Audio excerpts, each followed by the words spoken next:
अच्छा भाई, अब खामोशी। आज हम पढ़ेंगे, क्या लिखा हुआ है, इंट्रोडक्शन टू क्लाउड कंप्यूटिंग।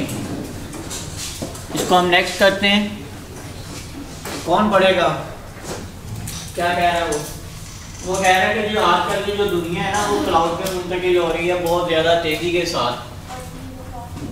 तो हमें ना यही पता है कि क्लाउड बनाया किसने था, बनाया किस मकसद के लिए था, क्लाउड होता क्या है, काम किस तरह करता है। तो ये सारी चीज़ें जो है ना आज हमने डिस्कस करनी है। मुझे भी लगता है ना। इसके ऑब्जेक्टिव्स हैं, what cloud computing is, history of cloud computing, और यूज केसेस जो है उनको हम डिस्कस करेंगे, और करैक्टरिस्टिक्स ऑफ क्लाउड कंप्यूटिंग। सबसे पहले वो कह रहे हैं कि जी क्लाउड कंप्यूटिंग हमारे पास पहले से मौजूद है। जिस तरह आपने अमेज़न का देखा होगा, गूगल का देखा होगा, ओरेकल का देखा होगा, देखा है ना? नहीं देखा तो cloud.google.com पे चले जाएं, हवावे क्लाउड पे चले जाएं, और अमेज़न के क्लाउड पे चले जाएं, ओरेकल के क्लाउड, माइक्रोसॉफ्ट अज़ूर पे चले जाएं। लेकिन क्लाउड है क्या चीज़, किस चीज़ का नाम है? क्लाउड हमने तो कभी देखा ही नहीं है। मतलब कहता क्लाउड आप ना मतलब डेली यूज़ कर रहे होते हो। मसलन हंजला ने एक वेबसाइट से कोई मूवी डाउनलोड की और गूगल फोटोज में उसको अपलोड कर दिया, वो क्लाउड है। इसको जब ज़रूरत पड़ती है वो यूज़ कर लेता है, अपना डेटा बैकअप कर रहा है। उसने गूगल ट्रांसलेटर की एग्जांपल दी है, बहुत अच्छी एग्जांपल है कि उन्होंने एक सॉफ्टवेयर है वो बना के क्लाउड पे रन कर दिया। वह कोई भी बंदा है जब चाहे जैसे चाहे चेक कर लेता है, हाउ डू यू डू, क्या कर रहे हो, कैसे हो, ये वो। वीडियो रिकॉर्डर की उसने एक एग्जांपल दी हुई है, आप अपनी स्क्रीन रिकॉर्ड करते हो, हवाले का जो क्लाउड है उसके साथ सिंक है। सारे आप लोग समझते हो, बच्चे नहीं हो आप लोग। अच्छा, वो कह रहा है कि ये सारी चीज़ें हम कर तो रहे हैं, इसका हमें नुकसान क्या है? ठीक है ना, ऑन डिमांड बाय, हम जब दिल चाहता है जो अमेज़न पे जाते हैं, सारी चीज़ें पड़ी हैं लिस्टिंग पे। अगर वो किसी एक सर्वर पे होती, किसी एक डेडिकेटेड सर्वर पे होती, तो आप लोग क्या कर सकते थे? आपका जो लिंक है वो डाउन रहना था, मतलब वो सर्वर ज़्यादा बिजी रहना था। अभी हम क्लाउड के इंफ्रास्ट्रक्चर को जब हम समझेंगे ना तो ये चीज़ें हमें ज़्यादा क्लियर हो जाएंगी। सोशल मीडिया का है, उसने कहा ब्रॉड नेटवर्क एक्सेस है। मसलन उसने एक आपको पूलिंग दी हुई है, कुछ चीज़ों को आपने कंबाइन किया, अपने रिजल्ट के मुताबिक आपने उसको डेटे को ले लिया। मतलब एक डेटा जो था किसी और सर्वर पे पड़ा था, दूसरा किसी और पे पड़ा था। हम वेबसाइट डिज़ाइन करते हैं ना, वीडियो हमारी किसी सर्वर पे होस्ट होती है, सारी चीज़ें ये जितनी भी हैं। क्या पहले उसने टमाटर डाला है, क्या डाला है? सेब नहीं, सेब से पहले कुछ और है, लेकिन ऑरेंज। और देखो चाय बन के निकल रही है। अच्छा, क्लाउड का एडवांटेजेस क्या होता है? हमारे पास हमें स्मार्ट क्लाउड चाहिए, हम अपनी मर्जी से ले लेते हैं। हमें थोड़े से और रिसोर्सेज चाहिए, हम थोड़े से और बाय कर लेते हैं। फिजिकल हार्डवेयर में क्या होता है? हार्डवेयर रिप्लेस करना पड़ता है ना हमें। एक कंप्यूटर था, ये ले लिया 10 GB, इसमें 12 GB रैम कर लेंगे, 14 GB रैम कर लेंगे। एक टाइम आएगा इसमें लिमिटेशन खत्म हो जाएगी। क्लाउड में हम क्या होता है, हमने कई सारे कंप्यूटर को आपस में सिंक किया होता है। बात फिर वही आ जाती है, आगे आप लोग देख लोगे कैसे सिंक किया होता है। काम ही हम लोगों ने ये करना है। तो क्लाउड के अपने कॉन्सेप्ट जो है वो क्लियर रखो। अब डेफिनेशन आ गई है, NIST ने इसकी एक डेफिनेशन दी है, इसको रीड आउट करें। Cloud computing is a model for enabling ubiquitous, क्या लफ्ज़ है, क्या है? यूबिक्विटीज, ये convenient on demand network access. 3 लफ्ज़ उसने यहाँ पे बात की है। On demand network access, major चीज़ जो आप लोगों का आप टाइम होता है, आपको डिफरेंट टाइप्स की सर्विसेज चाहिए होती हैं। नेटवर्क चाहिए होता है, सर्विस स्टोरेज चाहिए होता है, एप्लीकेशन चाहिए होती हैं, सर्विसेज चाहिए होती हैं। उसने इसकी ये डेफिनेशन की है।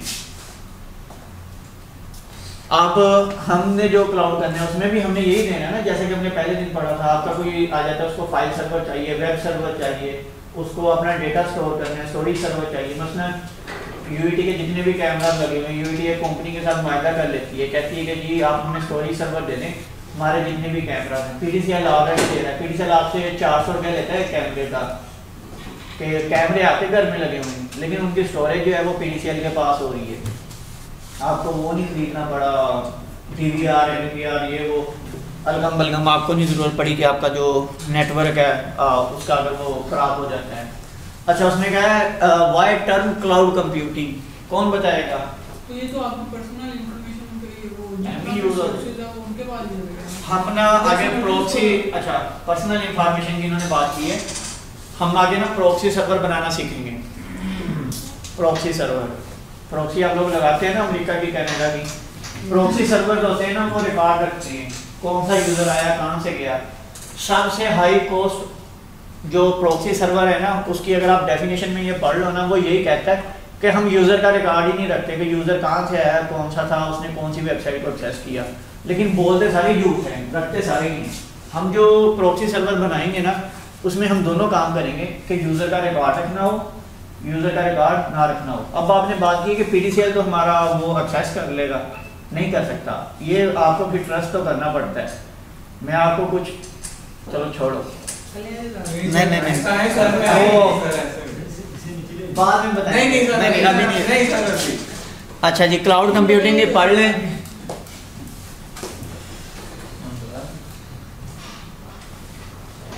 क्या किस चीज़ की समझ नहीं आई इसमें?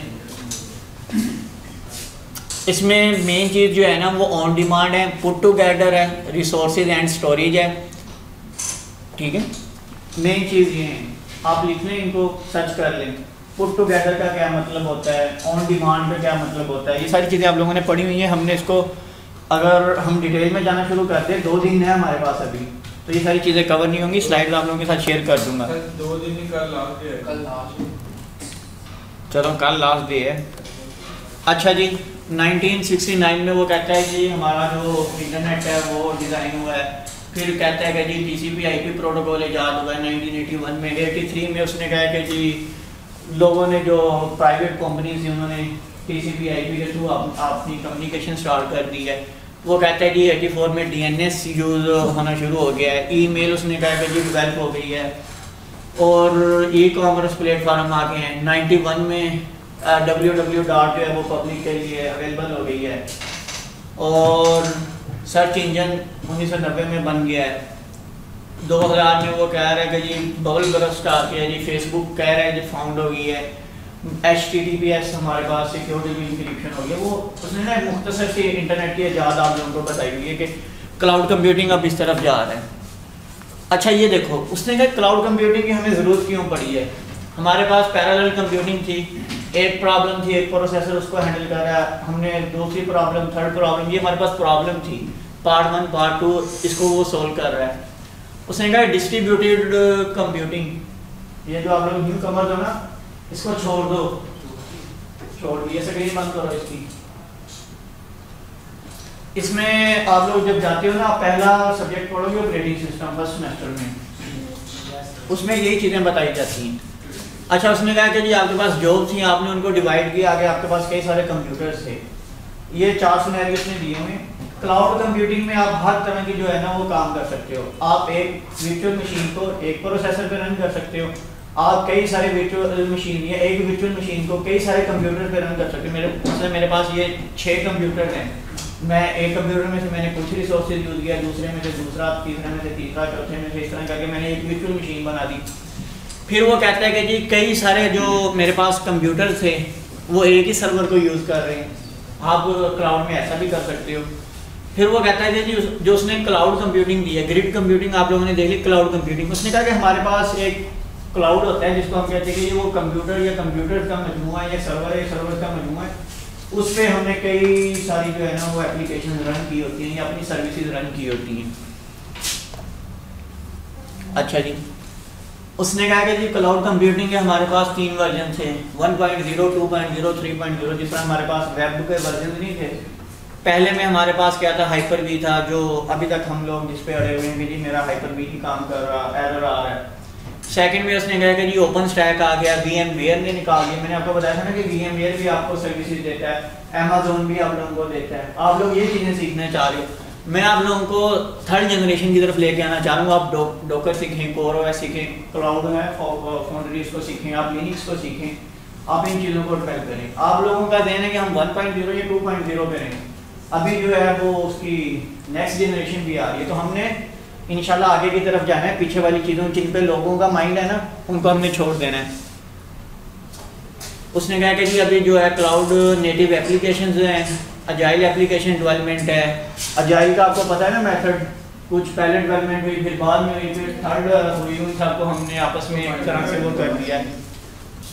और लाइफ साइकिल मैनेजमेंट, अब अच्छा जितनी भी एप्लीकेशन है ना वो सारी क्लाउड बेस्ड बन रही हैं। आपको पहले होता था ना कि आपने एक एप्लीकेशन डेवलप की है, आपने अपने कंप्यूटर में उसके सारे रिसोर्सेज जो हैं वो एप्लीकेशन इंस्टॉल की। अब क्या करते हैं, आप एप्लीकेशन डेवलप करते हैं, उसका एक कंटेनर बनाते हैं, बना के आपने उसको फेंक दिया। वो जिस बंदे कंटेनर में क्या होता है, जो जो उस एप्लीकेशन को चलने के लिए चाहिए ना, वो हर चीज़ उस कंटेनर में मौजूद होती है। अब कोई भी बंदा है उसको वो डाउनलोड करेगा अपने क्लाउड पे, जस्ट उसने क्लिक्स करनी है, उसको रन हो जाएगा। उसको एक्स्ट्रा सॉफ्टवेयर नहीं करना पड़ा, उसको कोई भी थर्ड पार्टी उसको सॉफ्टवेयर नहीं करना पड़ता, उसको नहीं ज़रूरत पड़ती कि मुझे पाइथन चाहिए, मुझे ये वो चाहिए। इवन कि आपके कंपाइलर है वो भी आगे, जिसको हम डेवलप ओप्स कहते हैं, उसको अगर आप रीड आउट करें, उसमें सारी चीज़ें बनी बनाई होती हैं। आप ऑनलाइन बैठे हो, अपना कंपाइलर यूज़ कर रहे हो जो आपका गिट है, वर्जन कंट्रोल, जितने भी सॉफ्टवेयर हैं वो सारे उसी के साथ हो जाते हैं। अच्छा, उसने कहा क्लाउड कंप्यूटिंग के जो के मॉडल्स हैं हमारे पास, पब्लिक क्लाउड है, ठीक है, और प्राइवेट है, हाइब्रिड है हमारे पास, इंटरप्राइजेज फायरवॉल है। उसने उसको आगे इसको डिफाइन भी किया हुआ है।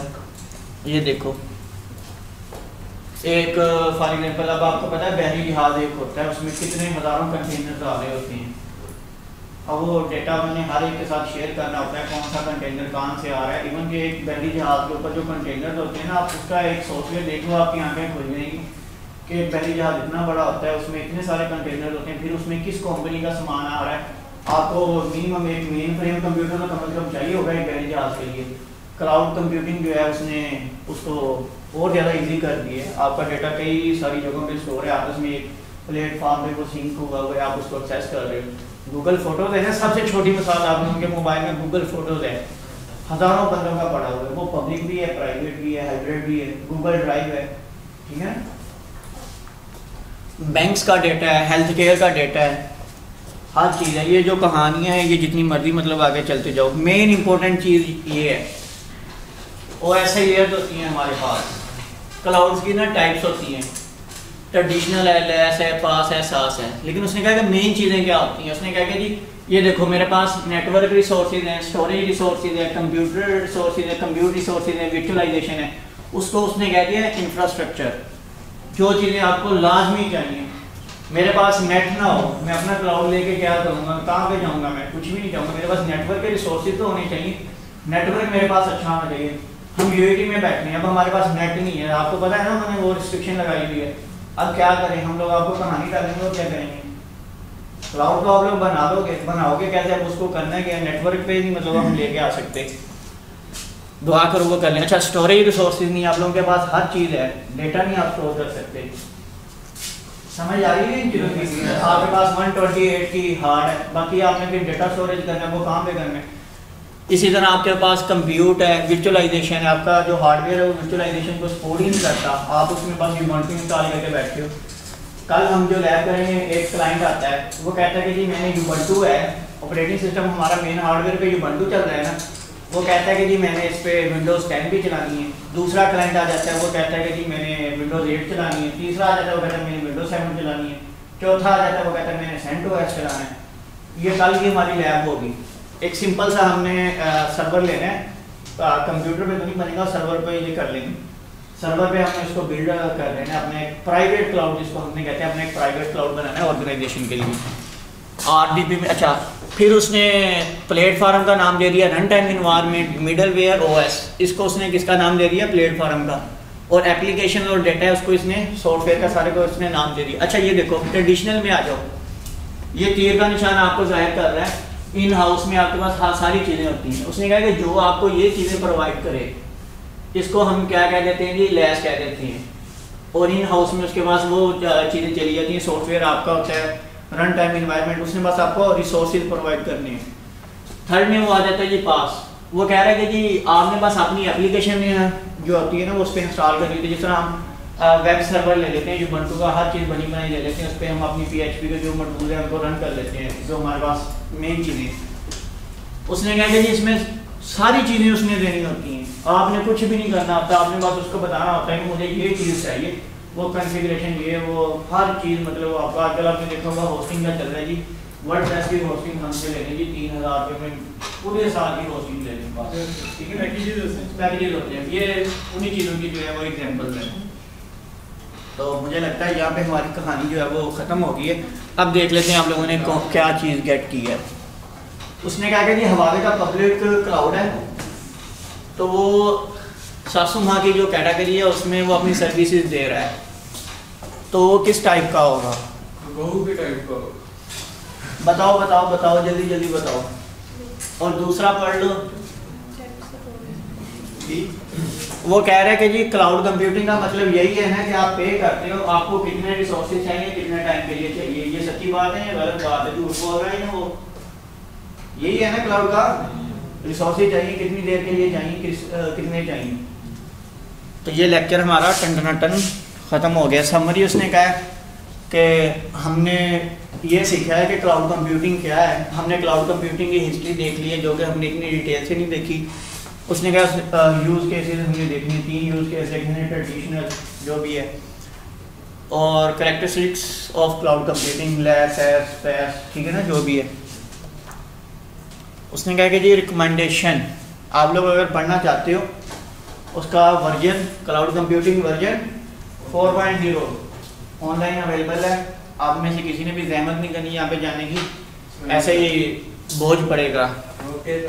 ओके सर, ठीक है जी, शुक्रिया आप लोगों का, आप लोगों ने सुना। इतना ब्रीफ। अब भाई अभी बहुत स्लाइड्स पड़ी हुई हैं, तू टेंशन ना ले, आगे आगे चल। ये सारी आज हमने ख़त्म करनी है। ये देखिएगा इधर आपकी पेन आ जाए।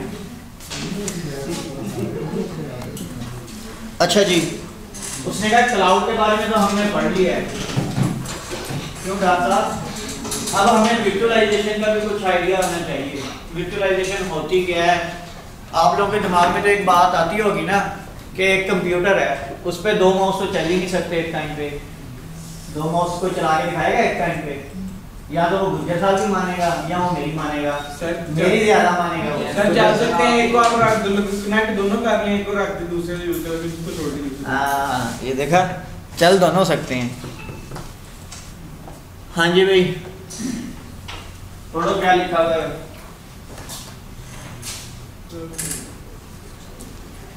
उसने कहा कि जी हम आर्किटेक्चर के बारे में पढ़ेंगे, कौन कौन सी टेक्नोलॉजी है, कैसे कैसे वो काम करती हैं, ठीक है ना। अच्छा है जी, ऑब्जेक्टिव्स क्या है? KVM और हवावे का फ्यूजन जो सफेयर है, VM में, VM में इसमें लिखा हुआ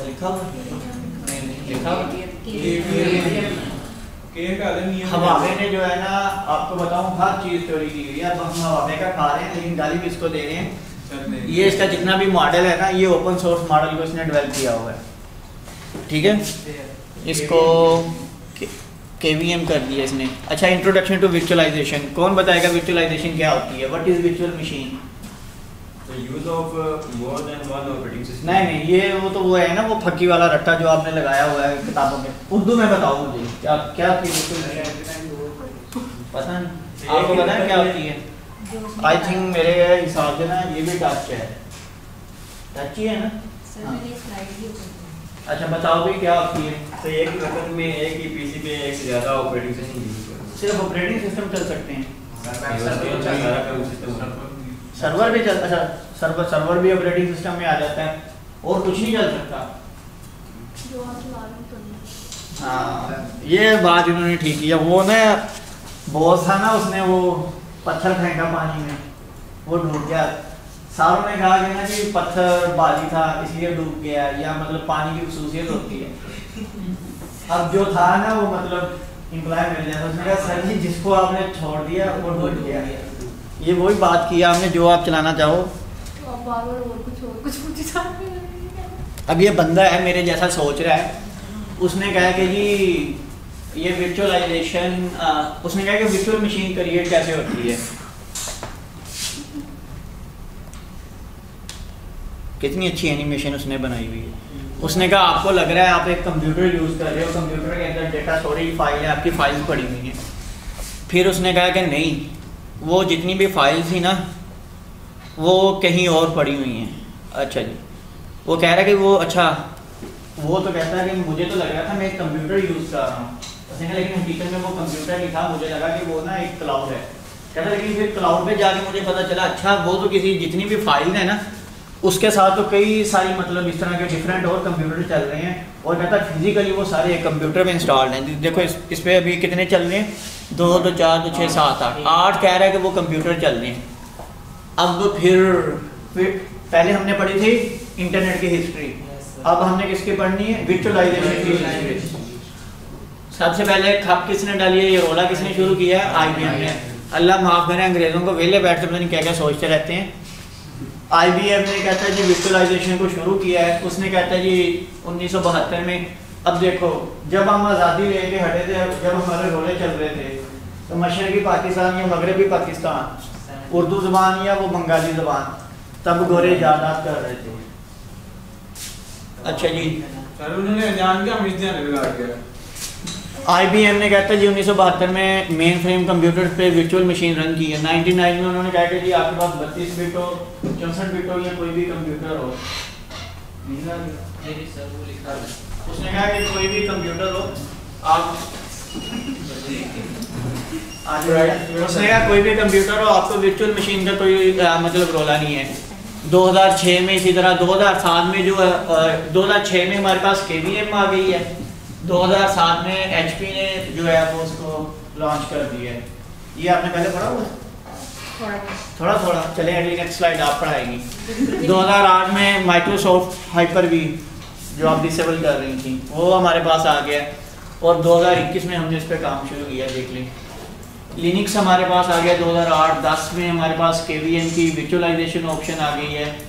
2011 में IBM, रेड हैट, HP इन्होंने जितने भी थे ना चीज़ें खोल दी, ओपन सोर्स कर दी। ओपन सोर्स आपको पता है क्यों करती है, कंपनी है ना एक, उसको उस चीज़ की ज़रूरत है, बहुत ज़्यादा ज़रूरत है, लेकिन उनका जो रिसोर्सेज है ना, जिस तरह आप लोग रिसोर्सेज हैं वो उस चीज़ को हैंडल नहीं कर पा रहे, तो महदूद सोच होती है ना, वो फिर स्टक हो जाती है, कोई ना कोई मसले मसाइल आने शुरू हो जाते हैं। उन्हें पता होता है कि यार ये टेक्नोलॉजी हम ईजाद तो कर लेंगे, कल कलाम को किसी और ने भी ईजाद कर लेंगे, तो हमारी जितनी भी है वो कई सारी चीज़ें होती हैं वो ओपन सोर्स कर देते हैं। पूरी दुनिया से डेवलपर्स आते हैं, उस मसले का कोई ना कोई हल निकल आता है। डॉकर जो अभी हमने बात की थी 2013 में डॉकर उसने कहा आ गया, फिर उसने कहा 2014 में रॉकेट आ गया। स्लाइड पुरानी है 2019 की, वरना अभी इसके बाद भी कई बार ज़्यादा आता नहीं है। अच्छा जी, फिजिकल सर्वर में हमारे पास वो कह रहा है क्या होता है, एप्लीकेशन होती है, होस्ट होती है और होस्ट मशीन होती है। होस्ट मशीन को उसने किस चीज़ को कहा, उसने कहा फिजिकल कंप्यूटर होता है। होस्ट मशीन का OS क्या होता है, ऑपरेटिंग सिस्टम होता है, विंडोज 10 इंस्टॉल है, ये जो एप्लीकेशन हम जो भी यूज़ कर रहे हैं, ज़्यादातर लोग VLC प्लेयर यूज़ करते हैं मूवीज़ देखने के लिए, बस और कोई कंप्यूटर नहीं होता ये गेमिंग शेमिंग खेलने के लिए। वर्चुअल मशीन में उसने कहा कि चीज़ें थोड़ी सी ना जो है वो चेंज हो जाती हैं, एप्लीकेशन आ जाती है, गेस्ट की मशीन आ जाती है, उसका OS आ जाता है, उसकी मशीन आ जाती है। यहाँ पे ये चीज़ देखो, उसने होस्ट मशीन भी एक अलग क्रिएट की है, गेस्ट मशीन भी अलग क्रिएट की है। वो ऐसा नहीं कर सकता था गेस्ट का OS कि सिर्फ उसका ऑपरेटिंग सिस्टम भी चल रहा है, लेकिन उसने यहाँ पे कहा है कि उसकी मशीन भी अलग बनती है। लगी इस चीज़ की समझ, उस कंप्यूटर के अंदर एक कंप्यूटर क्रिएट हो जाता है। उसके बाद वर्चुअल मशीन, उसने कहा कि ये किस पे चल रही होती है, ये वर्चुअल मशीन पे चल रही होती है। उसने कहा होस्ट मशीन यानी कि वो फिजिकल जो मशीन है वो आ जाती है। अब देखो ये चीज़ें ऊपर से नीचे पढ़ लें या नीचे से ऊपर को पढ़ लें, चीज़ें जो है वो सारी सेम है। अच्छा, होस्ट मशीन क्या होती है, फिजिकल मशीन होती है। होस्ट OS क्या होता है, ऑपरेटिंग सिस्टम होता है जो फिजिकल मशीन पर रन हो रहा हो। पढ़ लो इन पर जल्दी जल्दी।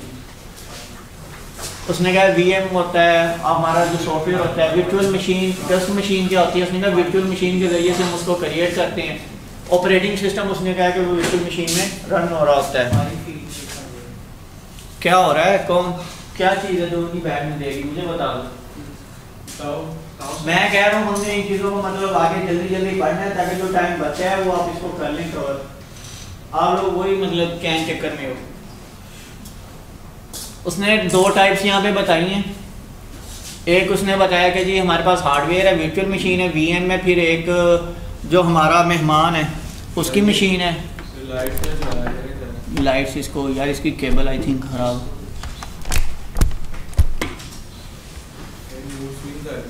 चलो अच्छा जी ठीक हो गया। तुम लोगों ने पढ़ना, नज़र तो आ रहा है ना।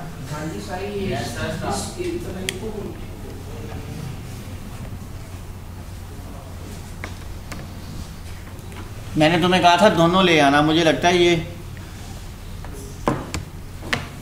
चलो जो भी है इसको देख लो, गुजारा करो अब।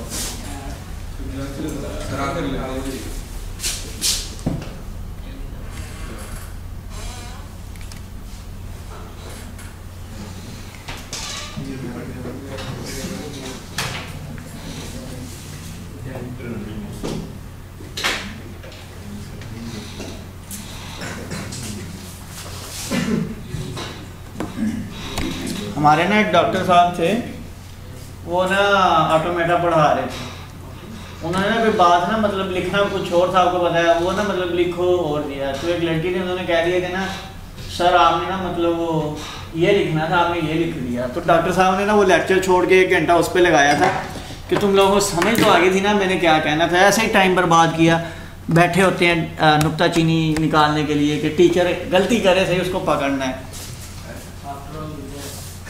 हाँ ये भी बात है, आफ्टर ऑल गुज्जर है।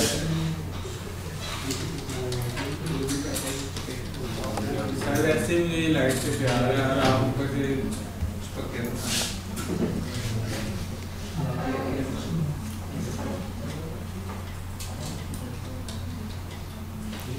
उसको आईटी वाले को लेके आओ, कौन जाएगा? गुज्जर तुम ही जाओगे, तुम ही मुझे पता ही नहीं उनका।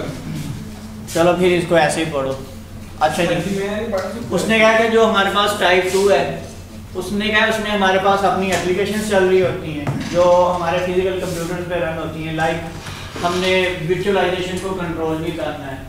अच्छा देखें, आप साहब की हिम्मत है, आप साहब मतलब सुबह ड्यूटी भी देते हैं, फिर मतलब बीवी बच्चों का अलग से उन्होंने सर खाना होता है, लेकिन क्लास में आते हैं, बेशक वो सोते हैं लेकिन क्लास में उन्होंने आना होता है, ठीक है ना? वो कह रहे सोते हुए भी ना कुछ चीज़ दिमाग में घुस जाती है। अच्छा सेकंड हमारे पास होस्ट का जो है OS है, उसके साथ हमारे पास वो वर्चुअल मशीन है। उसने क्या कर दिया, उसने एक आपको सेपरेट क्रिएशन कर दिया कि आप अपना IT वाले को बुला के ले जाओ, उसको बताओ कि प्रोजेक्टर खराब है। बताओ किधर है? सर ताहिर के पास जाओ, सर ताहिर तुम्हें बता देंगे। अच्छा जी,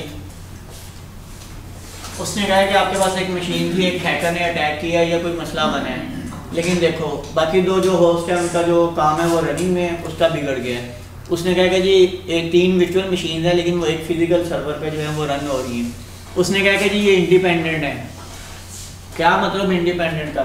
आपका एक सर्वर डाउन हुआ है, उसकी जो बैकअप पे कॉपी पड़ी हुई थी ना वो फ़ौरन ही दूसरे सर्वर पे ट्रांसफ़र हो गई है।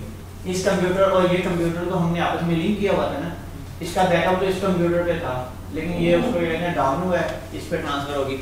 उसने कहा कि जी अगर हम इस टाइप की बात कर लें, उसने कहा कि अगर आपका एक सर्वर डाउन हो गया है तो आपकी जो सारी मशीन है वो चली गई हैं।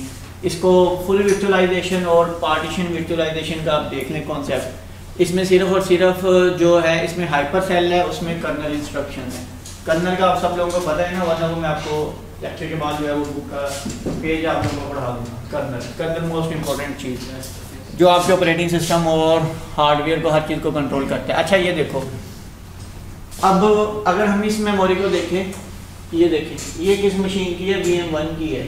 ये यूजेज और नॉन यूजेज को बता रहा है कि फिजिकली मेमोरी में आपके जो पार्ट्स होते हैं ना वो ये नहीं है कि एक सीक्वेंस के साथ यूज हो रहे होंगे। वो जिस वर्चुअल मशीन को हमने जितनी वो वर्चुअलाइज करके क्रिएट की है ना, मिसाल के तौर पर ये मेरे पास वर्चुअल पूरी मेमोरी है, ये 1 2 3 इसकी अगर इतनी मेमोरी है ना तो वो इसी पार्ट में अगर यूज़ हो रही है तो वो यहीं से यूज़ हो रही है, बाकी सारी जो है वो फ्री है।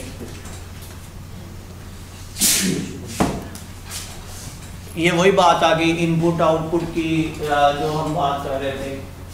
हर एक की जो आउटपुट होती है, ये इनपुट होती है, वो उसको विजुअलाइजेशन करके उसको सेपरेट किया होता है। जिस तरह आपका फिजिकली एक ही वायर होती है, लेकिन उसमें लैन में से वी लैन वगैरह हम बना देते हैं। डेटा सब का जो है वो अलग अलग।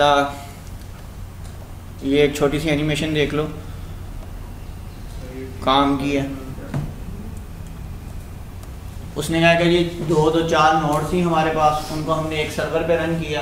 क्लाउड कंप्यूटिंग में हमारे पास डिफरेंट तरह की ईमेल सर्वर हैं, वेब सर्वर हैं, इन सारी चीज़ों को हमने एक जगह कर दिया। उसने कहा दोनों चीज़ें सेम ही हैं। अच्छा, ये मोस्ट इम्पोर्टेंट चीज़, उसने कहा कि जी आपने विजुअलाइजेशन तो करनी ही करनी है। अब आपने करनी किस तरह? उसने कहा कि आपके पास ओपन सोर्स हैं, KVM है, एक्सेन है। उसने कहा क्लोज सोर्स आपके पास क्या, माइक्रोसॉफ्ट का हाइपर भी आ जाता है, VMware ESXi। तो ये हाफिज मोहम्मद साहब हैं, वो इंशाल्लाह आप लोगों को VMware का करवाएंगे। अगर तो मैं तो चला जाऊँगा, हाँ, उनसे हमने रिक्वेस्ट की है, वो असल में जॉब कर रही हैं सॉफ्टवेयर हाउस में। तो हमने उनसे जॉब की है कि जो आपके पेपरों के बाद बचेंगे ना, 1 हफ्ता बचेगा, तो वो आपको क्लाउड का कवर करवा के देंगे। मेरे बचपन के वैसे वो दोस्त हैं हवावे। हाँ, अब मैं फिर वो बात करूँगा, फिर रिकॉर्डिंग वाले सुनेंगे, फिर वो पूछेंगे अभी मरनान है कौन, जिसको ये जरूरत लगी थी, ठीक है ना। हम क्या पढ़ेंगे? हम हवावे को भी पढ़ेंगे, KVM को भी पढ़ेंगे, एक्सेन को भी पढ़ेंगे, और 4-5 और मॉडल हैं। इसमें कुछ भी नहीं, आपने वो नेक्स्ट क्लाउड दिया था ना, कोई मसला था उसमें? हर चीज़ बनी बनाई थी, आपने बस क्लिक करना है। ये आप लोगों के इंटरेस्ट पे होगा, इसको हम कितनी जल्दी कवर करते हैं चेक कर लो भी। हार्डवेयर है, लिनक्स है, और उधर एक्सेन है, और इस पे हमने KVM को, लिनक्स के साथ हमने KVM को और HW ड्राइवर हैं, और उसके बाद उसमें हमने जो है वो वर्चुअल मशीन जो है वो क्रिएट की हुई हैं। अच्छा, इसने कहा KVM की आप बात कर रहे हो, KVM है क्या चीज़? हमारे पास फिजिकल हार्डवेयर है, ये हमारे पास, ये देखो ये कर्नल है, इसको कंट्रोल कर रहा है। ये हमारे पास लिनक्स का कर्नल है जो ओपन सोर्स बेस्ड है, इसको हमने यूज़ किया है। उसके बाद हमने यूज़र स्पेस जो है उसको क्रिएट कर लिया है। बेसिकली वो बनाना चाह रहे थे, हमने KVM को जो है वो विजुअलाइजेशन के लिए यूज़ किया है, जिस तरह हम VMware को या दूसरे सॉफ्टवेयर को हम यूज़ कर लेते हैं। ये वही मॉड्यूल है उसका, ज़्यादा डिटेल्स में ये चला गया है, और ये भी ठीक है ना।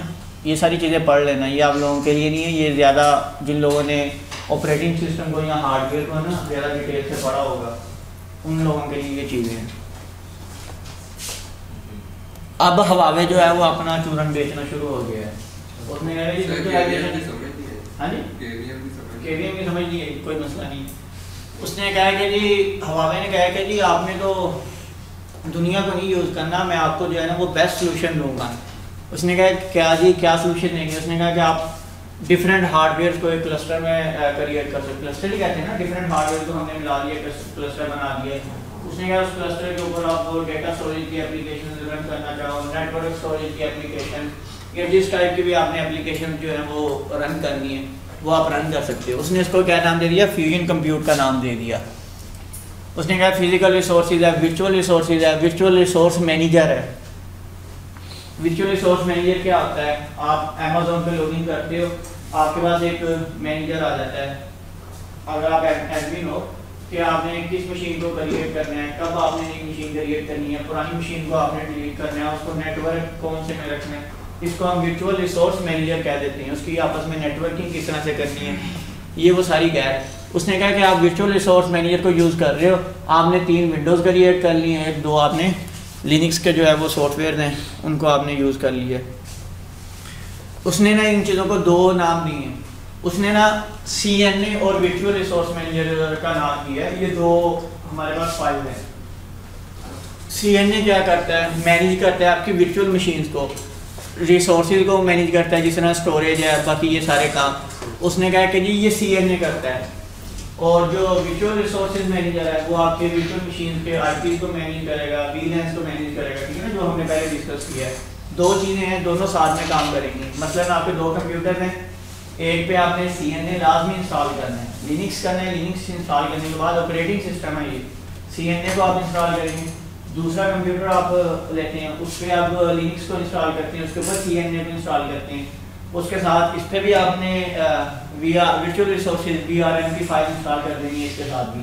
अब ये क्या होगा, दोनों कंप्यूटर जो हैं वो एक क्लस्टर में आते हैं, ठीक है। इंस्टॉल ये दोनों चीज़ें होनी हैं, लेकिन जिस कंप्यूटर पे आपने करेंगे इसका नुकसान क्या है, ये देखो मैं जिस वजह से हुआवे का जो है उसको प्रेफर नहीं करता या दूसरे को, इस पे 10 GB रैम थी, 1 GB लिनक्स ने ले ली, 1 GB इसके वो CNA ने ले ली, इस पे भी 10 GB रैम थी, 4 GB तो मतलब यहाँ कुल मिला के 6 GB तो 20 GB में से 6 GB तो ये मतलब ये चीज़ें लेगी ना।